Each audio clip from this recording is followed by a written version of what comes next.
Hi, my name is Luis DeRosa with the Puerto Rican Summit being held today in Central Florida.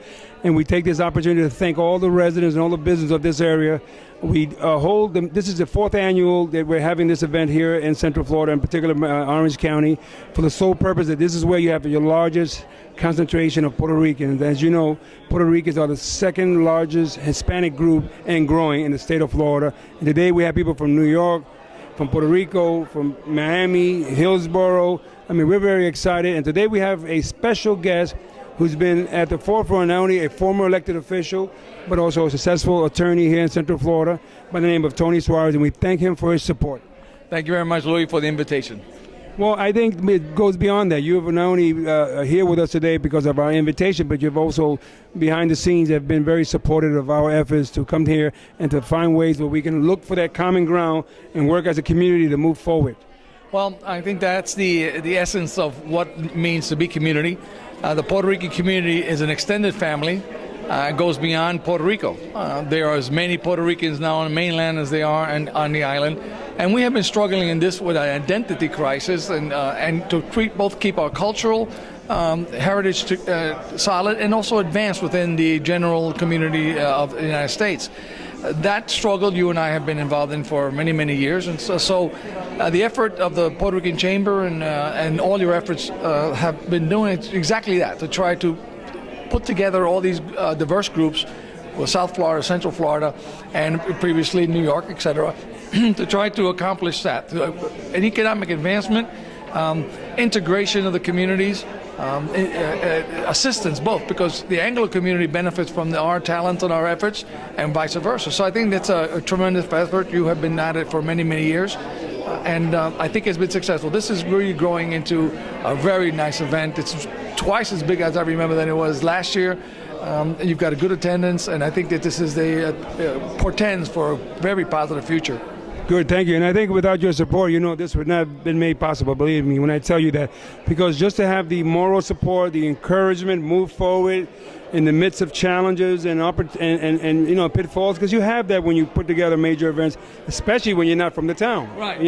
But so we thank you for your support. It's very important for us. It is my pleasure to assist in anything I can do to help adelantar the cause of the Puerto Rican community here in the United States. We're much to do. I'm involved with the Puerto Rican Bar Association of Florida, and we're still struggling for just something as basic as civil rights.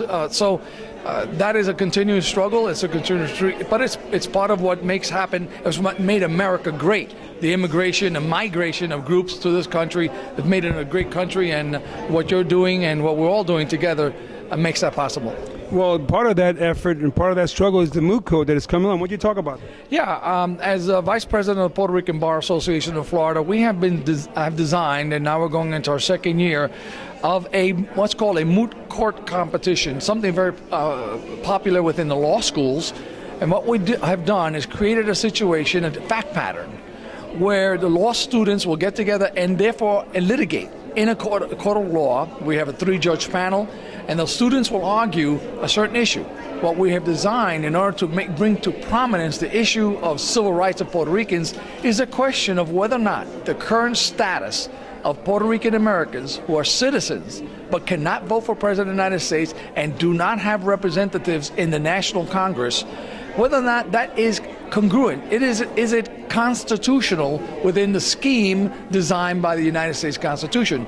And the only way to have that done, it can't be done politically because there's too many obstacles, too many people on the sides. But ultimately, this is a question of the interpretation of the Constitution and what is right.